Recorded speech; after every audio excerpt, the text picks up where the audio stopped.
Hi guys, nandito lang po ulit tayo sa Diwata Paris Overload. Yan, dito lang po yan sa Jokno Drive, Pasay City.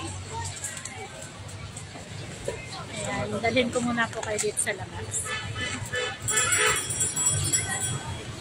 Nasa loob pa po ngayon si Diwata kasi pahinga na naman, nakadalawang collaboration na po kami sa kanya. So, ngayon nagpapahinga naman muna siya. At dito muna tayo guys sa labas. Ayan, pasilip ko sa inyo ang ganap dito sa labas ng Diwata Paris Overload sa Jokno Drive, Quezon City. Jokno Drive, Pasay City pala. Ayan. Ayan, dito lang po yan sa labas.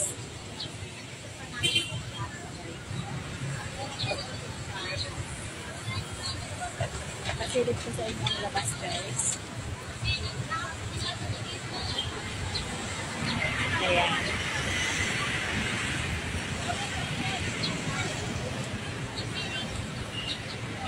Ayan si Kuya Guard. Ang guard ni Diwata. Ayan.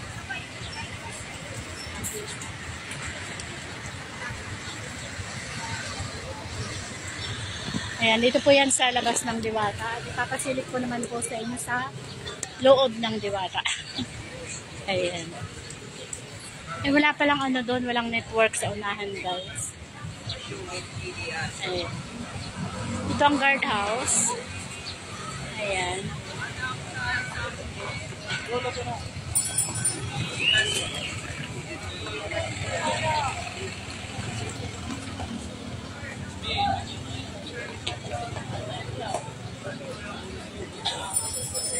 Hindi ako nakapunta doon guys kasi walang network doon. So, dito lang tayo sa may entrance. Doon po ang dining area. As usual, mga nakaano sila dyan. Kumakain. Busy guys ang mga customers. Kumakain dyan. At si Diwata naman guys ay nandun pa sa office niya doon.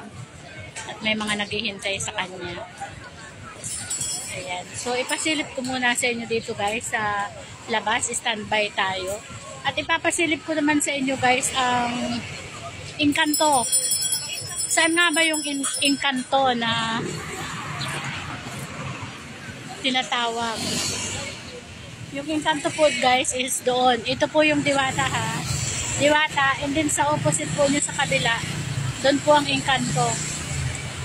Pero wala pa po, gabi lang po yung lumalabas Encanto. Yun po ang Encantong panggabi.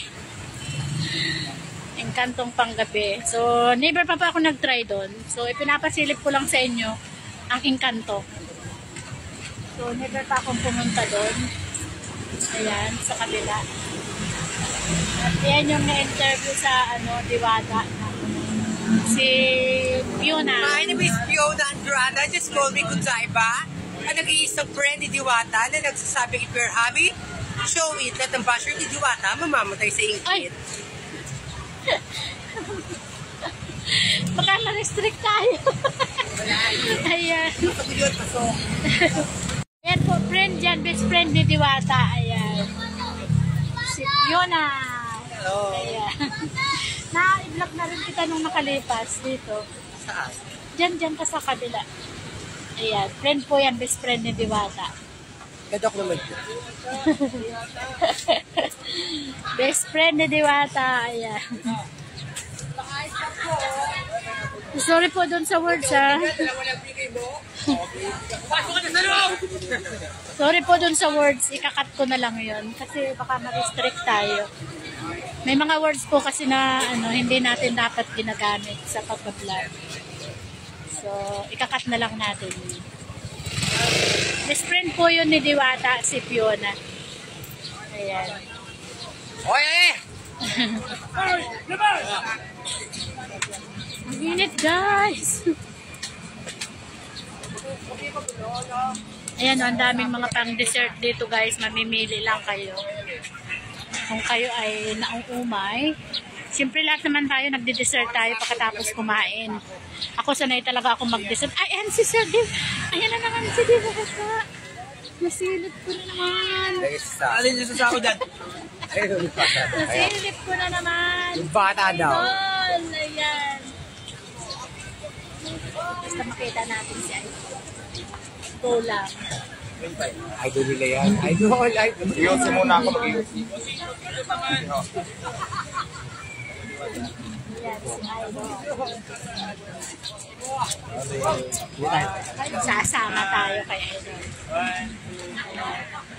Okay, iyosi muna ako, iyosi. Ayusin muna. Ayan, lumalabas lang siya guys para mag-UC. Kaya lang naku-corner agad ng mga vlogger. Madam, masarap. Ayan, o, di ba o?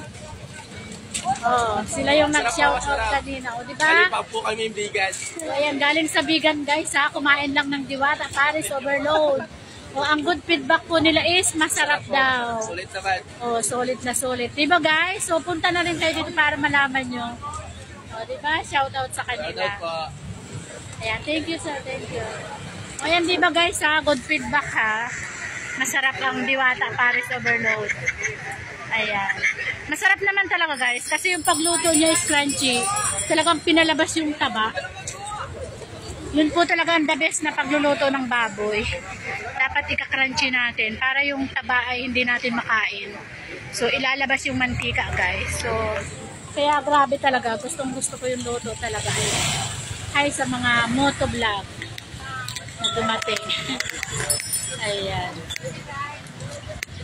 So ayan, maninigarilyo, mag-uyusi lang yun si Diwata. Hanggang na ngayon. Tapos pasok na naman yan. Kasi naka-aircon guys sa office niya. So, pag mag-uyusi siya, lumalabas siya dito. Kaya lang, sa bawat labas niya, kino-corner siya ng mga vloggers.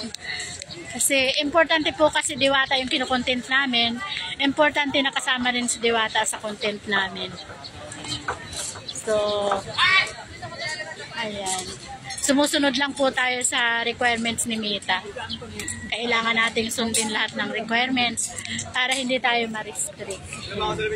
Dapat marunong tayong sumunod. So, ayan si Sir RBR TV, taga Gubat Sorsogon. Alam ko yung place na yun kasi na-destino po ako sa Sorsogon ng almost 2 years. So, lahat ng sulok ng Sorsogon din napuntahan ko. Ayan. Ayan guys, so, ang dami na namang pela. Ayan. At good feedback talaga guys. Masarap naman talaga. Kasi hindi po ito babalik-balikan ng customers kung hindi po masarap guys. Yun po ang isang feedback na pinanghahawakan natin. Ayan. Ayan, thank you so much sa lahat. At pawisan man tayo, okay lang. Kasama po yan sa sacrifice as a vlogger.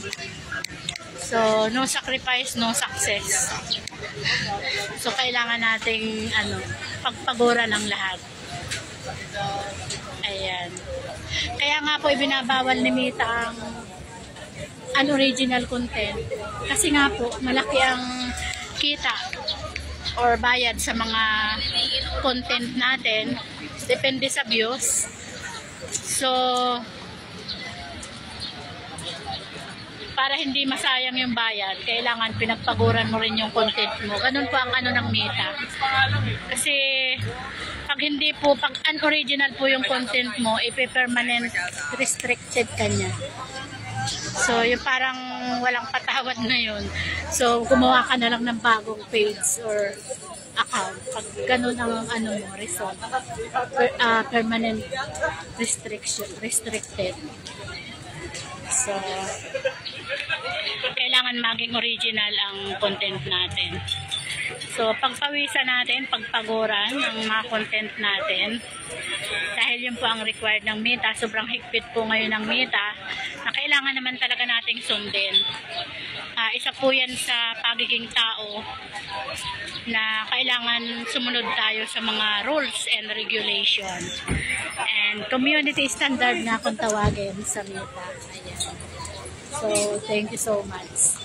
Thank you so much sa mga nakakaunawa at sa lahat ng new followers ngayon na mga nanghingi ng page natin. Sinerch nila and then pinalo, nakita natin. So, maraming salamat po sa inyong lahat. Ayan. At mamaya, hintayin ulit natin na marami pang